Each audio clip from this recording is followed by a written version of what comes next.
কানাঘুষো শোনা যাচ্ছে এসআইআর লিস্টে নাম না থাকার কারণেই মেসি যুবভারতী থেকে তাড়াতাড়ি চলে গেছে, বলা ভালো চলে যেতে বাধ্য হয়েছে। অ্যাকচুয়ালি নিউ আলিপুরের বিশ্বাসী কাকু ওই সেলফি তোলার সময় মেসির কোলে উঠে মেসির কানে কানে বলেছিল এসআইআর লিস্টে নাম তোলার একটাই উপায় আছে, যদি তুমি লেক টাউনে তোমার ওই মূর্তিটাকে দেখতে যাও।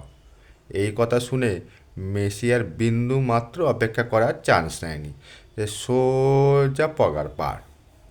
তবে যাওয়ার সময় নাকি মেসি এটাও বলে গেছে জীবনানন্দ দাশের লাইন ধরে, আবার আসিব ফিরে এই বাংলার তীরে, হয়তোবা 2026 সালের ভোটের প্রার্থী হয়ে, অথবা হাতে এনুমারেশন ফর্ম নিয়ে। ইতি মেসি। আরেকটা কথা শোনা যাচ্ছে, এটাও শোনা যাচ্ছে আর কি, সবই কানাঘুষো, সত্যি মিথ্যা জানি না, যে যারা মেসিকে যুবভারতীতে দেখতে গেছিলেন কিন্তু দেখতে পাননি, তাদেরকে সরকারের তরফ থেকে দুর্ভাগ্যশ্রী ভাতা দেওয়া হবে।